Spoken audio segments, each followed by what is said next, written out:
En el episodio de esta noche tenemos dos historias aterradoras que compartir. Cada una nace de la tierra de Asia, donde el folclore y lo sobrenatural se mezclan hasta volverse demasiado reales. La primera nos lleva al inquieto corazón del distrito de Phra Kraong en Bangkok, un lugar que aún tiembla bajo la sombra de su fantasma más famoso. Su nombre es Mae Nak. Para algunos, se recuerda como una joven madre trágica. Para otros, es una advertencia de lo que ocurre cuando el amor se niega a morir, incluso después de que el cuerpo se ha enfriado. La historia comienza con un esposo que regresa de la guerra, entrando en lo que cree que es el consuelo de los brazos de su esposa, y el llanto suave de su recién nacido. Los vecinos susurran, las sombras se alargan, pero él no las ve.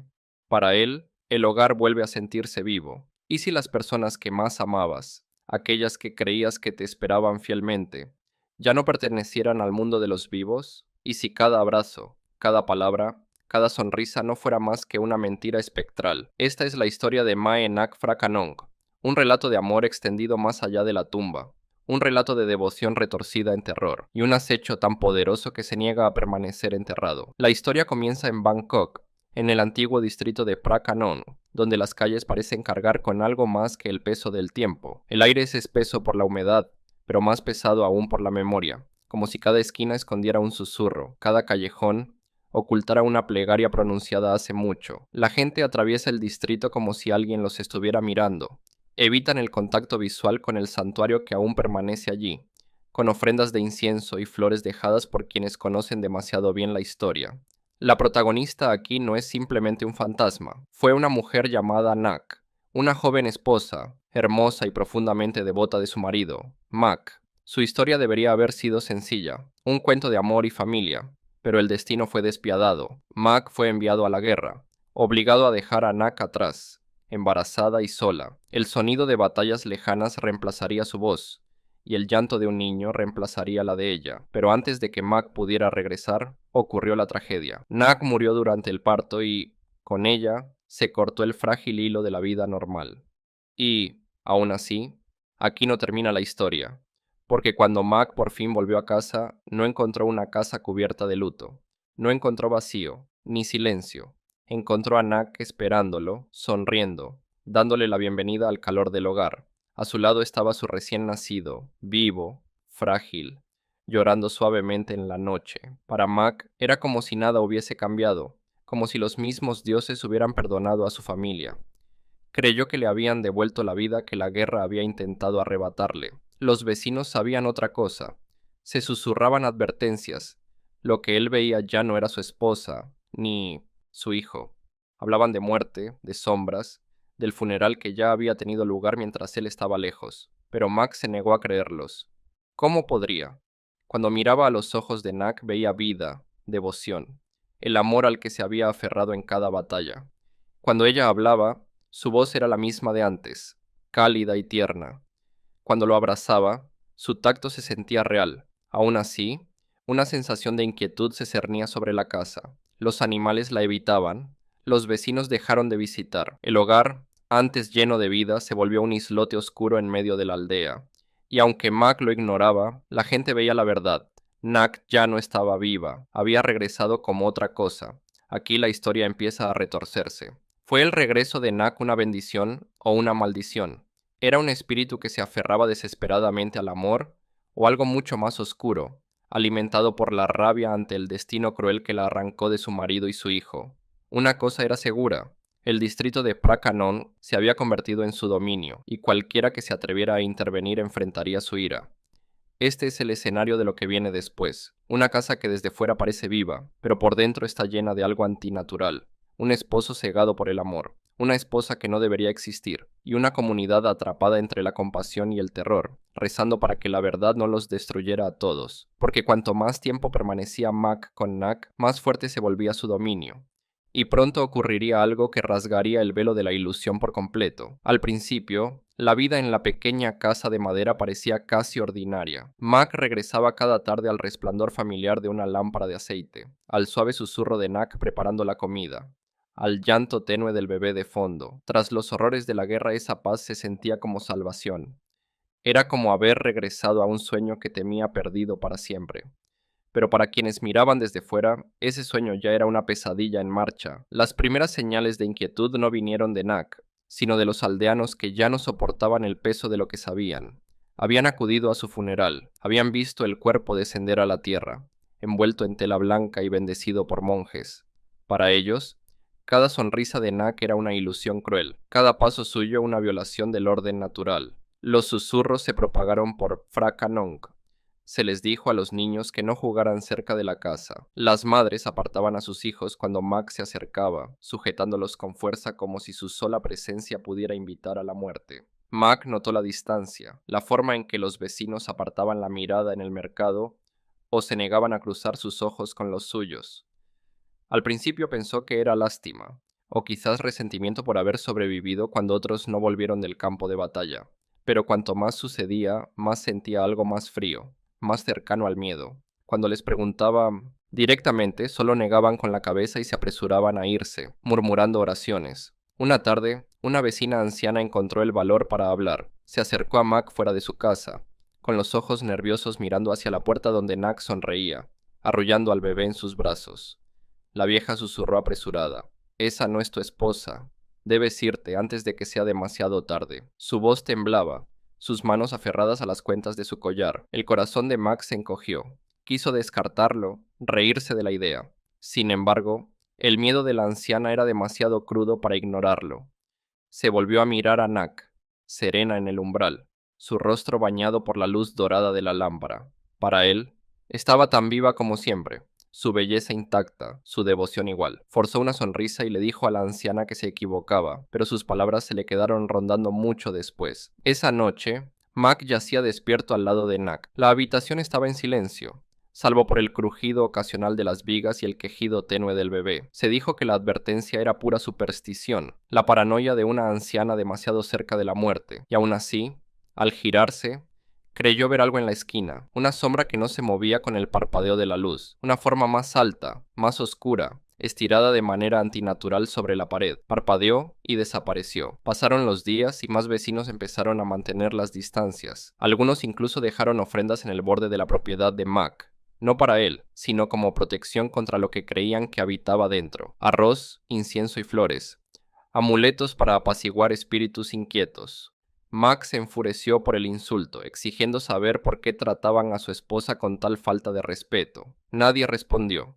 Simplemente apartaban la mirada, como si reconocerlo los maldijera también. Lo extraño no terminó ahí. Una tarde, al regresar del río, Mac encontró la casa anormalmente silenciosa. Llamó a Nak, pero no hubo respuesta. El bebé no lloraba. Faltaban los sonidos habituales de la vida. Entró, con el corazón martillando en el pecho. El aire estaba pesado, más frío de lo normal. Entonces, suave, desde el fondo de la casa, oyó cantar. Era la voz de Nak, baja y melódica, arrullando a un niño. Pero cuando entró en la habitación, la encontró de pie, inmóvil, con el bebé en brazos, mirándolo fijamente. No había estado cantando, sus labios estaban cerrados. Aún así, la melodía seguía flotando, como traída de otro lugar. Mac se quedó helado. Un escalofrío le recorrió la espalda, pero Nak solo sonrió, meciendo al niño como si nada. Se dijo que debía de imaginarlo, que el cansancio de la guerra y los días largos nublaban su mente, pero en lo profundo germinó una semilla de duda. La primera complicación había llegado. No fue un grito en la noche, ni un ataque, ni una aparición violenta. Fue algo sutil, silencioso y mucho más peligroso. La realización creciente de que lo que veía y lo que sentía ya no coincidían. La pregunta quedó suspendida, pesada y no dicha. Si su esposa había muerto de verdad, entonces ¿quién o qué vivía con él en su casa? Los días que siguieron solo profundizaron la inquietud. Lo que empezó como susurros en la aldea pronto se volvió evitación abierta. Mac caminaba por el mercado, pero los vendedores ya no le llamaban, ya no le ofrecían sonrisas cálidas. En su lugar, inclinaban la cabeza, murmuraban oraciones y empaquetaban sus compras con prisa, deseando enviarlo lejos. Se dijo que era envidia, o duelo disfrazado de superstición, pero incluso él ya no podía ignorar la compasión triste con que lo miraban, como si la muerte lo hubiera marcado. El segundo suceso extraño llegó una noche. Mac estaba afuera, afilando un cuchillo a la luz de la luna, cuando oyó a Nak llamarlo por su nombre. Su voz era suave, cariñosa, saliendo desde dentro de la casa. Se levantó, cruzó el umbral y se detuvo. Nak no estaba donde había oído la voz. Estaba sentada en la esquina, meciendo al bebé, en silencio. Sus labios no se habían movido, sin embargo, él había oído su voz con claridad, cerca de su oído, como un susurro. Cuando preguntó si lo había llamado, ella solo sonrió y negó con la cabeza. Esa sonrisa, antes un consuelo, ahora lo inquietaba. Parecía demasiado fija, demasiado perfecta, como si ocultara algo. Pronto surgió el conflicto de alguien más valiente que los demás. Un amigo de Mac del ejército, un hombre que había sobrevivido a las mismas batallas, volvió a la aldea y lo visitó. A diferencia de los aldeanos, no temía hablar claro. Esperó a que Nac no oyera y susurró: tu esposa está muerta. Vi la pira, vi su cuerpo arder. Lo que vive contigo ahora no es ella. A Max se le heló la sangre.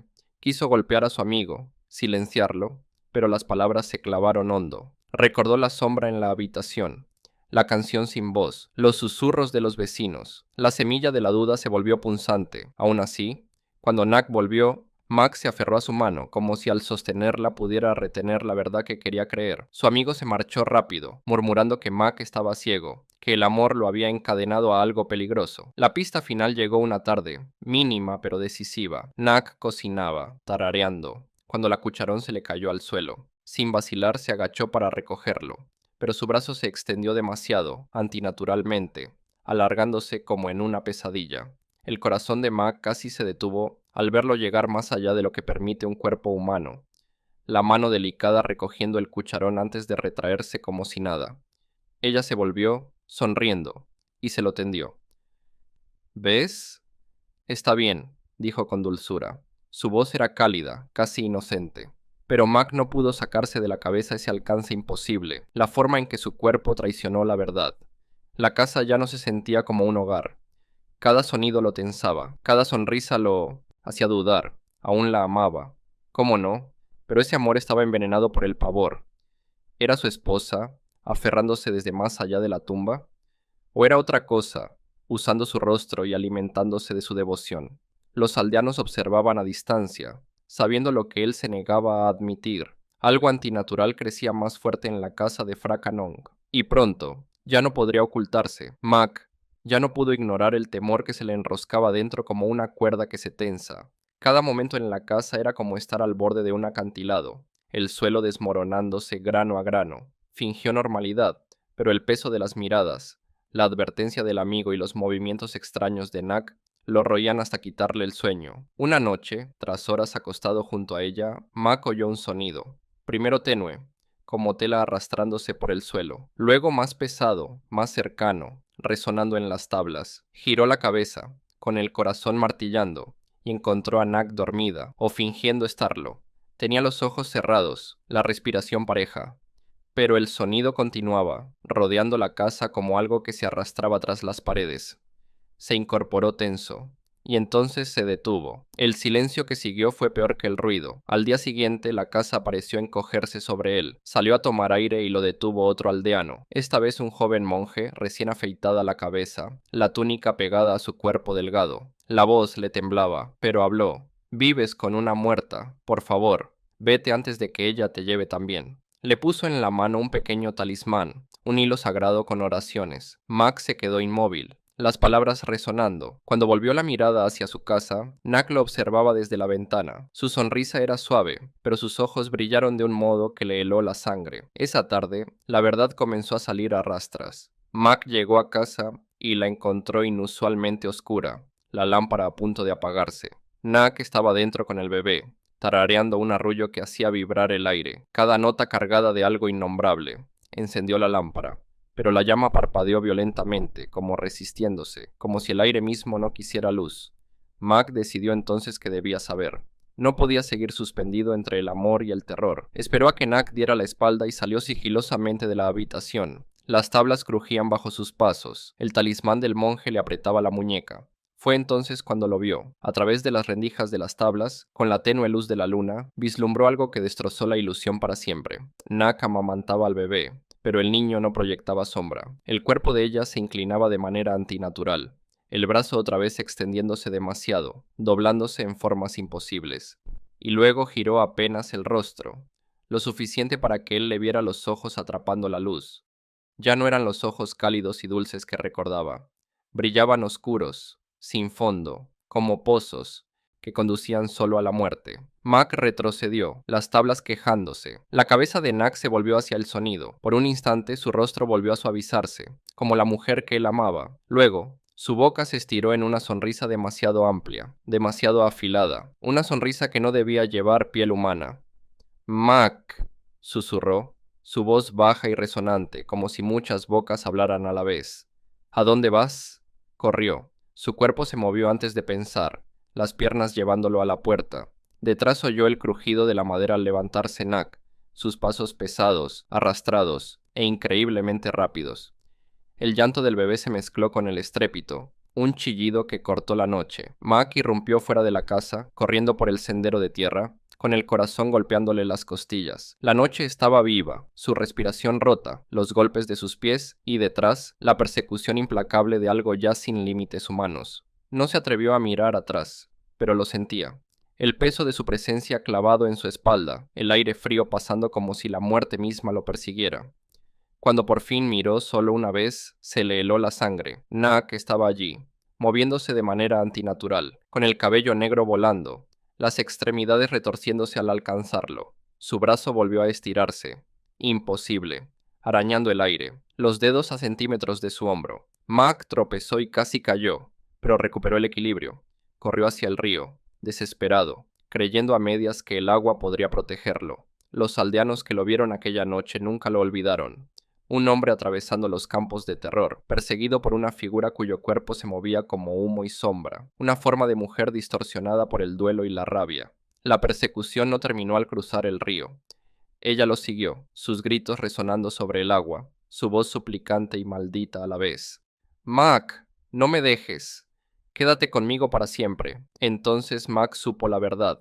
La mujer que amó, la mujer a la que se aferró en la guerra y la pérdida, se había ido. Lo que quedaba era otra cosa, algo que se negaba a soltarlo, y ya no había vuelta atrás. Mac avanzó tambaleante por la orilla, con la respiración rota, el cuerpo temblando de agotamiento y miedo. Detrás, los gritos de Mae Nak aún flotaban, mezcla de dolor y furia pegada al aire como humo.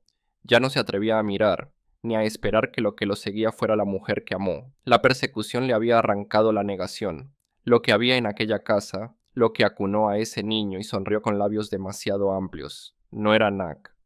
Al menos no la Nak que él recordaba. Huyó hacia el templo, el único lugar que podía albergar poder contra lo antinatural. Los aldeanos, despertados por el ruido, salieron de sus casas. Algunos gritaron advertencias, otros cerraron sus puertas. Uno o dos hombres intentaron interceptarlo, pero al ver lo que lo perseguía, su valentía se deshizo. Juntaron las palmas y entonaron plegarias mientras él pasaba, rehusando mirar de frente a la figura que gritaba su nombre desde el otro lado del río. Al llegar a los escalones del templo, Mac se desplomó. Los monjes corrieron, sus túnicas naranjas brillando levemente bajo las lámparas, los rostros severos pero serenos. Uno, un monje mayor con voz de autoridad, habló firme. Has estado viviendo con un fantasma, Mac. Debes comprenderlo ahora. Tu esposa y tu hijo murieron antes de tu regreso. Lo que ha estado contigo desde entonces es su espíritu, atado por amor pero torcido por la muerte. Las palabras lo atravesaron como una hoja. Sacudió la cabeza con lágrimas corriéndole por la cara. No, la vi, la abracé, está viva, pero incluso mientras hablaba las palabras sonaron vacías. Había visto lo imposible, el brazo estirado, el brillo de esos ojos, la voz sin labios. El monje le puso una mano en el hombro. Su devoción por ti es fuerte, tan fuerte que se niega a soltarte, pero la devoción sin vida se vuelve hambre. Ella no puede irse, y no te dejará ir. Por eso hirió a quienes intentaron advertirte. Por eso los aldeanos temían hablar. Los recuerdos de Max se quebraron bajo el peso de la revelación. Rememoró el silencio extraño, la voz que lo llamó sin labios, el arrullo que flotaba sin aliento. Todo encajó. No fue amor lo que levantó esa frágil ilusión de vida familiar. Fue desesperación. Fue posesión. Otro monje llegó con una vasija de barro, grabada con símbolos sagrados y atada con hilos blancos. El mayor explicó: hay una forma de atarla. Su espíritu puede sellarse, para que no cause daño. Pero debes aceptar esta verdad. Lo que ves no es tu esposa. Si flaqueas, si la invitas de nuevo, el sello se romperá. Afuera, un grito desgarró la noche y sacudió las paredes del templo. Mae Nak había llegado. Su lamento hizo temblar el suelo, un sonido de dolor y rabia. Mac, ¿Por qué te escondes? Vuelve. ¿No me amas? Las palabras torcieron el cuchillo en su pecho. Cada sílaba le recordó a la mujer que sostuvo, el calor de su mano, la sonrisa que iluminaba la habitación. Mac tembló entre amor y supervivencia. Ella me amaba, susurró quebrado. Me esperó. La respuesta del monje fue afilada, compasiva. Sí, te amó tanto que se negó a cruzar, pero el amor atrapado en la muerte se vuelve cadena. Si permaneces atado a ella, te arrastrará hasta su mundo. La verdad le cayó como agua helada. Mac comprendió el precio de su devoción, los momentos de consuelo a los que se aferró. La ilusión de una familia recuperada eran sombra de un cadáver. Su esposa había muerto, su hijo había muerto. Lo que abrazó desde su regreso no era vida, sino la muerte con máscara. Los monjes comenzaron el ritual, con cantos graves y rítmicos que parecían doblar el aire. Uno alzó la vasija, de boca ancha. Otro roció agua bendita en los escalones. Mac se cubrió los oídos, pero los gritos de Nak crecieron. Más cerca. Casi podía verla a través de las puertas abiertas. La figura bamboleante, el brazo estirado, el cabello negro y salvaje. Entonces llegó el momento que lo quebró. En el umbral, su rostro se suavizó. Por un segundo, fue exactamente como antes. Los mismos ojos cálidos, la misma sonrisa tierna. Sostuvo al bebé y susurró: Mac, por favor, no dejes que me quiten de ti. No dejes que se lleven a nuestro hijo. Los monjes elevaron los cantos ahogándola. Mac cayó al suelo, sujetándose la cabeza, sollozando. Quiso correr hacia ella, abrazarla una última vez, pero su cuerpo no se movió. Resonaron en su mente las palabras del monje. La devoción sin vida se vuelve hambre. La vasija se alzó. Los cantos llegaron al clímax. El aire se hizo denso, vibrando. Afuera, el grito de Nak se tornó un chillido de furia. Un sonido que sacudió las vigas y apagó las lámparas. Mac cerró los ojos, con lágrimas calientes. Y de pronto, silencio. La vasija fue sellada. El espíritu, atado. Mac abrió los ojos a la oscuridad y al hollín, con el cuerpo hueco y el corazón hecho trizas. Su esposa se había ido, de verdad esta vez. Y aún así, mientras el alivio trémulo lo recorría, una pregunta ardió más que nunca. ¿Había hecho lo correcto o había traicionado el amor que lo siguió más allá de la tumba? El templo quedó en silencio. Los monjes exhaustos por los cantos, la vasija sellada con capas de hilo sagrado. Mac se sentó solo en los escalones de piedra, pesado, con la mirada fija en la oscuridad tras las puertas. Por primera vez desde su regreso no había arrullos, ni sombras que se movieran donde no debían, ni voz suave susurrando su nombre. La noche se sentía hueca, despojada de algo que antes la llenaba. Los monjes le dijeron que había terminado, que el espíritu de Mae Nak estaba atado, sellado para que no pudiera dañarlo. Pero Mac no sintió victoria, solo vacío. Una herida más profunda que cualquier cuchillada. Había luchado contra incontables enemigos en la guerra, pero nada dolió como esto. Luego se diría que la paz volvió a Phra Canon. El santuario construido en su memoria sería visitado durante años, con ofrendas de quienes rezaban por amor, por hijos, por protección. Pero para Mac, la paz nunca llegó. Vaga por los campos al atardecer, con la mirada en las sombras, esperando a medias ver su figura acercándose. Algunos susurran que está maldito, destinado a cargar con el peso de lo que hizo. Otros dicen que la vasija nunca se arrojó al río, que el espíritu adentro aún yace bajo el templo, esperando a que el sello se debilite.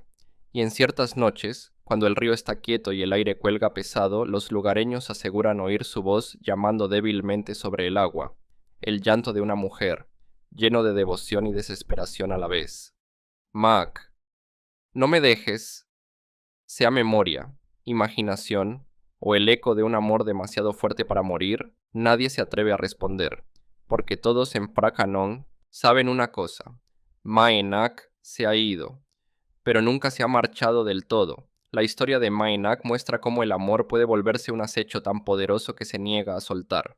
Pero no todo espíritu se aferra a la devoción. Algunos están impulsados solo por el hambre, por maldiciones que les arrancan la humanidad hasta que no queda más que necesidad. De los callejones empapados de dolor de Phra Canon, ahora nos adentramos en el folclore tailandés, en una pesadilla que flota por el cielo nocturno. Este siguiente relato no es el de una esposa que espera a su marido, sino algo mucho más grotesco, un espíritu condenado a alimentarse, condenado a cazar, una cabeza flotante, con vísceras brillantes, deslizándose silenciosa por la oscuridad. Esta es la leyenda del Krasue, un espíritu cuya hambre es tan interminable como el terror que deja atrás. La historia del Krasue no empieza en un campo de batalla ni en una ciudad bulliciosa, sino en la quietud de una aldea rural tailandesa. Estas aldeas, rodeadas de arrozales y palmeras, cobran vida con grillos, ranas y el suave crujir de hojas en la brisa nocturna. De día, la gente sigue sus rutinas sin preocupación. Las mujeres preparan comidas, los hombres trabajan el campo, los niños juegan descalzos en el polvo.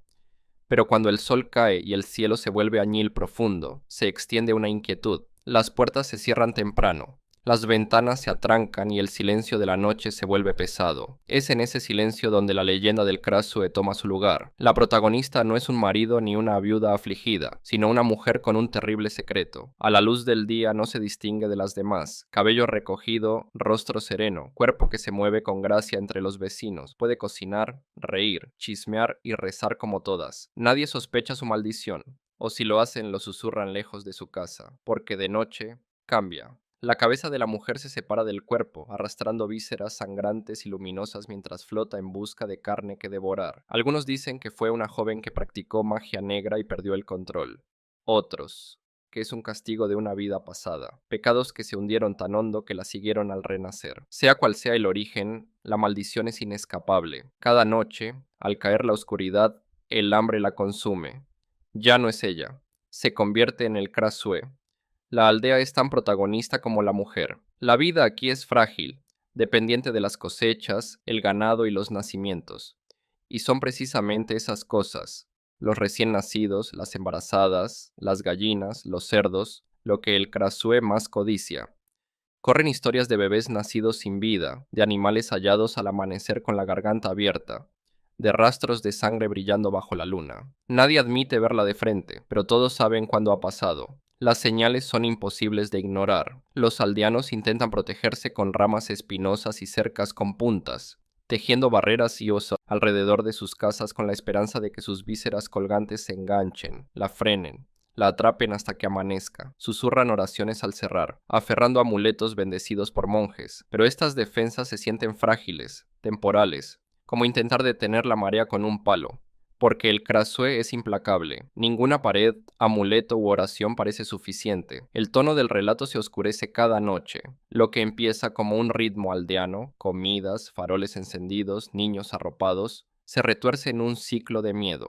Un perro que ladra demasiado tiempo se vuelve advertencia. Un bebé que llora de pronto en la oscuridad hace que las madres lo estrechen más. Incluso el brillo más tenue entre los árboles acelera los corazones, porque todos saben lo que podría ser. El objetivo de quienes viven aquí es simple, pero nunca seguro: sobrevivir la noche. Para la mujer maldita como Krasu, su meta es más cruel. No puede detener su hambre, no puede resistir el tirón de la carne y la sangre.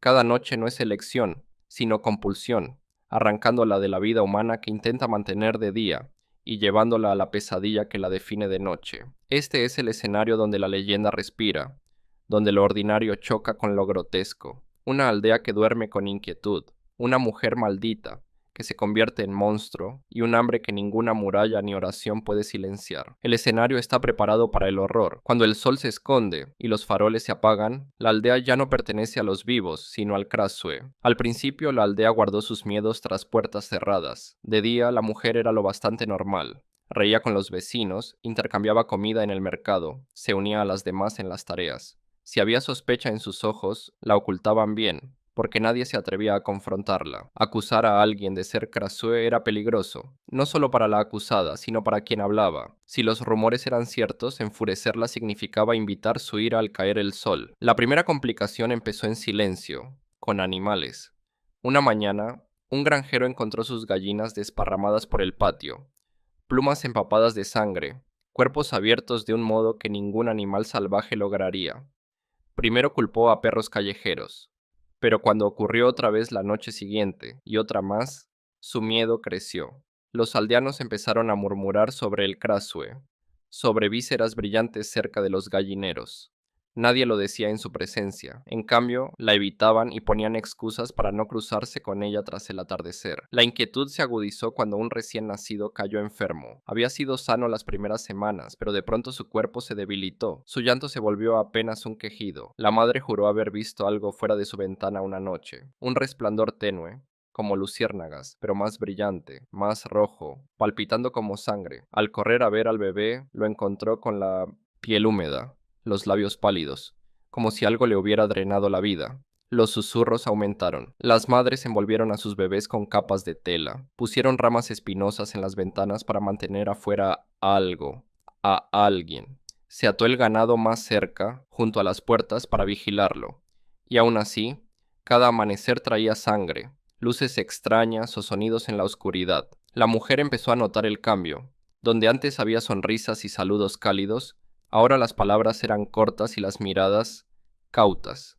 Vio cómo las madres apretaban a sus hijos al pasar, cómo las conversaciones terminaban en seco cuando se acercaba.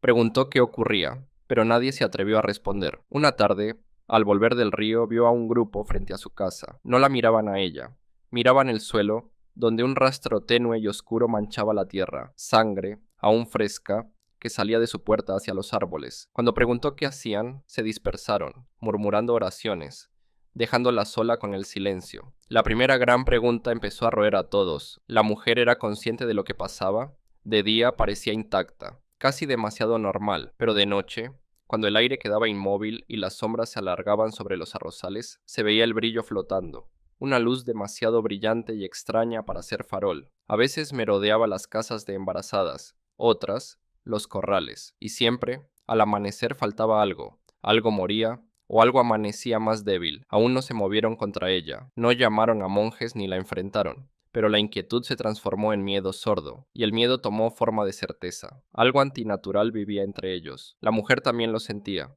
Muchas mañanas despertaba débil, con la garganta seca y manchas de sangre en las comisuras.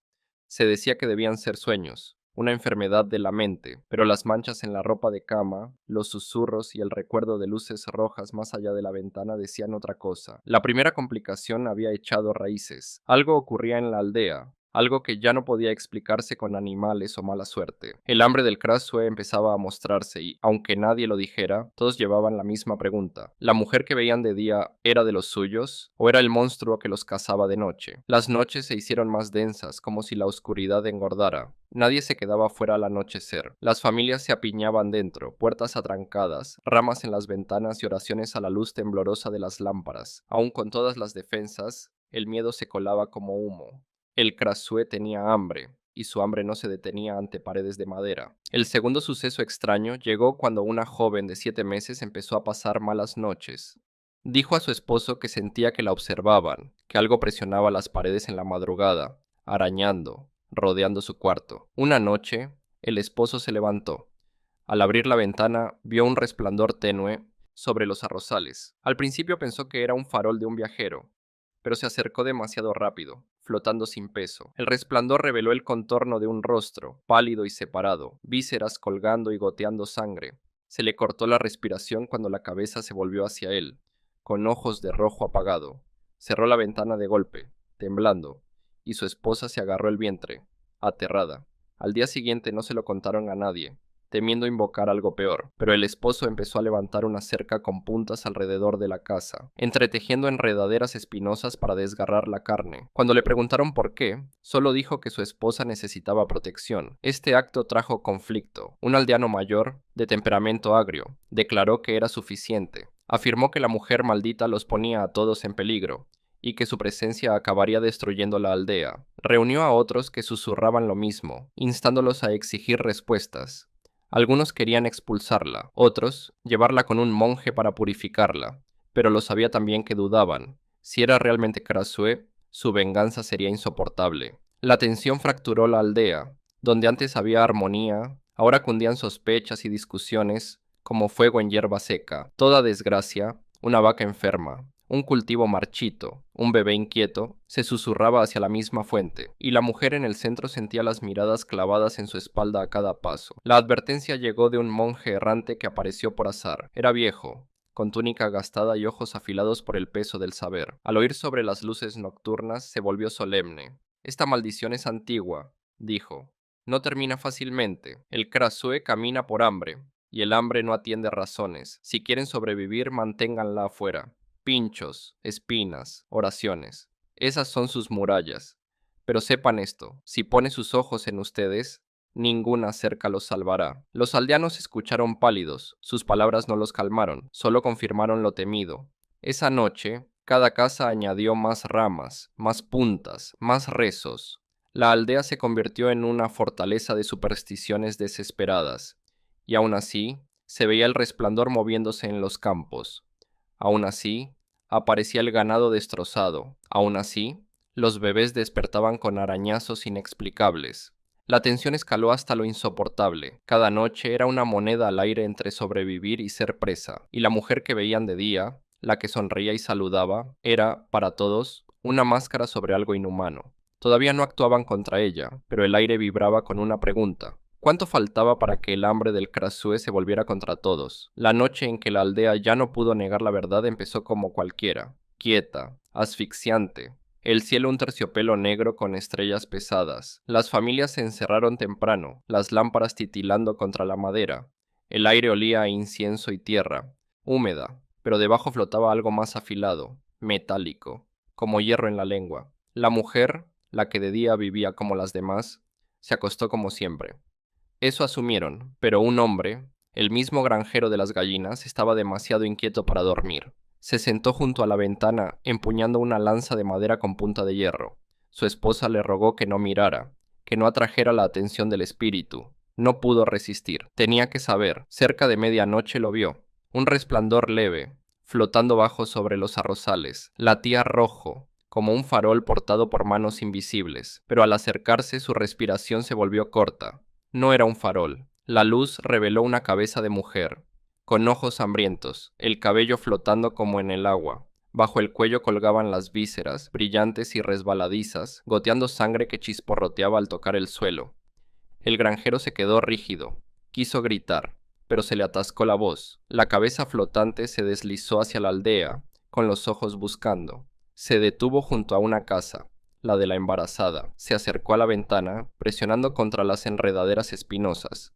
Las vísceras se engancharon y chisporrotearon como quemadas, y el Krasue soltó un siseo. La sangre del granjero se heló. Las historias eran ciertas. Dentro, la embarazada despertó de golpe, llevándose las manos al vientre, como si sintiera la presencia afuera. Su marido corrió a la ventana y se quedó helado. El rostro brillante lo miró, a centímetros, con una sonrisa grotesca. Él gritó. El grito partió la noche y despertó a media aldea. Se abrieron puertas, se encendieron lámparas y, pronto, los aldeanos llenaban los senderos, arrastrados por el ruido. Llegaron justo para verlo, la cabeza de una mujer, vísceras colgando, sangre goteando. Hubo jadeos y gritos. Algunos cayeron de rodillas, otros retrocedieron abrazando a sus hijos. Y entonces, una voz más fuerte cortó el caos.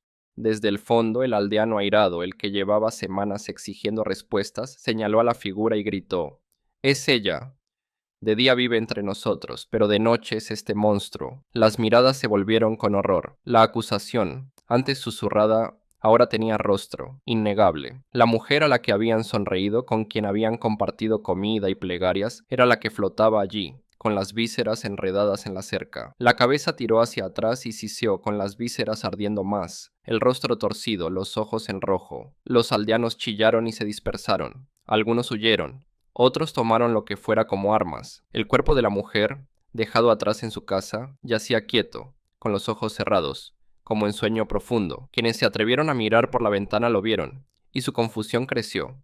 ¿Cómo podía su cabeza flotar mientras el cuerpo no se movía? ¿Estaba viva o maldita más allá de la vida y la muerte? Los monjes los habían advertido, pero ahora la verdad estaba desnuda. No era rumor ni sombra confundida. Era el Krasue, real y hambriento, y había elegido su aldea para cazar. El granjero por fin recuperó la voz. «No podemos dejarla alimentarse. Debemos detenerla antes de que tome más». Pero nadie se acercó. Nadie se atrevió a enfrentar esas vísceras brillantes y sangrantes. La aldea quedó congelada entre el miedo a su ira y el terror de lo que pasaría si no hacían nada. La noche dejó de ser ordinaria. La aldea dejó de ser segura. Lo que temían, lo que habían susurrado se mostró por entero. Y la pregunta quedó colgando, demasiado afilada para decirse. Si el Krasue era una de los suyos, ¿qué debían hacer con ella? Y peor, ¿cuántas noches ya se había alimentado sin ser vista mientras dormían en jaulas de espinas? Los aldeanos quedaron inmóviles, con el resplandor del Krasue palpitando como un farol del otro mundo. El miedo los clavó, pero la revelación ya no podía negarse. No era un cuento para asustar niños ni una sombra malinterpretada. El espíritu estaba allí, flotando con vísceras que goteaban sangre sobre su propia tierra. El cuerpo, dejado en su casa, confirmaba lo que muchos susurraban y nadie se atrevía a creer. La mujer vivía de día como ellos, rostro humano, movimientos ordinarios, pero de noche su cabeza se arrancaba, dejando una cáscara sin vida. Los rumores, gallinas destrozadas, recién nacidos enfermos, rastros de sangre, ya tenían rostro. Las piezas encajaron con claridad terrible. Un monje que había viajado con el anciano errante semanas atrás dio un paso al frente. Su voz era calma, pero pesada. Está maldita. El Krasue nace cuando los pecados se pegan demasiado al alma, o cuando la magia prohibida tuerce el cuerpo. De día, humana. De noche, el hambre la reclama. Por eso su cuerpo queda inmóvil mientras su espíritu se alimenta. No se equivocan al temerla, pero entiendan que ella sufre. Los aldeanos estallaron. Unos gritaron que había que quemar su cuerpo, otros exigieron que los monjes la ataran como a Maenak. Las madres abrazaron a sus bebés, los hombres apretaron armas improvisadas. El aire vibró con el pánico crudo de enfrentar a la pesadilla. Pero en medio del caos, el Krasue flotó en silencio, con la mirada fija en ellos. Por un momento hubo algo casi humano en su expresión. El granjero con voz temblorosa gritó: ¿Por qué nuestra aldea? ¿Por qué nuestros hijos? La respuesta del monje fue simple: porque el hambre no elige, es necesidad. Ella vuelve porque aquí vive. No puede irse. Está atada a ustedes, como ustedes a ella. Las palabras reencuadraron cada momento vivido, las sonrisas de día, la debilidad extraña, las manchas que intentó ocultar. No era una depredadora que los eligió, era prisionera de su maldición. Y sin embargo, la simpatía poco hizo por calmar el terror. El hambre seguía siendo hambre, y el Krasue seguiría matando si no hacían nada. Uno de los más valientes, el mismo que encabezó las acusaciones, avanzó empuñando una hoja. Si no puede controlarse, no puede quedarse entre nosotros. Debemos terminar esto esta noche. Sus palabras recibieron murmullos de acuerdo, pero también silencio de quienes temían represalias. Porque incluso atrapada en espinas, incluso grotesca, el Krasue irradiaba poder. Si la atacaban, ¿sobrevivirían? El monje alzó la mano pidiendo silencio. Matar su cuerpo puede no liberarlos. Si muere con ira, su espíritu puede quedar, hambriento para siempre, maldiciendo este lugar. La única manera es atar su hambre, atraparla como a Maenak. Levantó una vasija de barro, inscrita con símbolos. Hubo jadeos. Algunos recordaron la leyenda de la vasija sellada con el espíritu de Maenak, pero el Krasue siseó con las vísceras resplandeciendo más. Sus ojos ardieron. ¿Creen que pueden encerrarme como a ella? Escupió con voz humana e inhumana. He comido. Siempre comeré. No pueden quitarme esto. Sus palabras ondularon de miedo en la multitud. No solo la movía el hambre, había orgullo, había rabia por su maldición. Rabia hacia quienes la temían pero habían vivido en silencio junto a ella. No era solo víctima de su hambre, la había abrazado, afilado en supervivencia. Las palabras del monje reencuadraron el horror por última vez. No puede ser liberada a menos que elija soltar. Si se aferra al hambre, si se aferra a esta vida, permanecerá. Cada muerte, cada gota de sangre, la atará más a este mundo. Los aldeanos callaron. La verdad era insoportable, pero innegable. El Krasue no era un invasor distante, era una de ellos, maldita, encadenada por el hambre, pero con fragmentos de quien fue. Para terminar la pesadilla no bastaba con luchar. Habría que cortar su vínculo con los vivos. El brillo de sus vísceras proyectó sombras cambiantes en sus rostros. Flotó allí, con ojos ardientes y los labios en una sonrisa mitad mujer, mitad monstruo. En ese instante los aldeanos comprendieron algo peor que el hambre. No era solo una maldición de carne, era una maldición de elección, y si ella se negaba a soltar, la aldea nunca sería libre. La noche no terminó con resolución, sino con silencio. El Krasue, con vísceras que goteaban sobre la tierra, flotó un momento más al borde de la cerca espinosa. Paseó la mirada por los aldeanos, rostros pálidos, armas temblorosas, oraciones entrecortadas. Luego, con un siseo como vapor escapando del suelo, se elevó y se deslizó en el cielo hasta que su luz desapareció tras las copas. Los aldeanos quedaron mucho tiempo clavados. Nadie se movió, nadie habló. Al volver la vista a su casa, vieron el cuerpo dentro, inmóvil, el pecho subiendo y bajando apenas, como en sueño ligero. Algunos quisieron destruirlo de inmediato, quemarlo y esparcir las cenizas al río. Otros insistieron en que tocarlo desataría algo peor. El debate terminó sin decisión, solo con miedo. Al amanecer la aldea se sintió hueca. Los campos estaban más callados, el aire más pesado, como si la tierra hubiera absorbido el terror de la noche. La gente trabajó con los ojos bajos, evitando la casa al borde del sendero, fingiendo que la vida podía seguir como antes, pero el resplandor de aquella cabeza flotante ardía en sus mentes, imposible de olvidar. Hasta hoy, los aldeanos susurran que ella vuelve cuando la luna está llena, con vísceras brillando sobre los arrozales, guiada por el hambre hacia cualquier sangre. Algunos dicen que los monjes nunca la ataron, otros creen que nunca estuvo destinada a ser atada. Y a veces, en las noches más quietas, cuando los campos se cubren de niebla y el aire huele vagamente a hierro, aseguran oír su voz flotando en la oscuridad. La voz de una mujer, suave y apenada, preguntando lo que nadie se atreve a responder. ¿Me dejarás entrar? Espero que hayas disfrutado estas historias. Si te gustaron y quieres escuchar más, no olvides suscribirte y activar las notificaciones. Subo contenido casi todos los días. Les deseo lo mejor.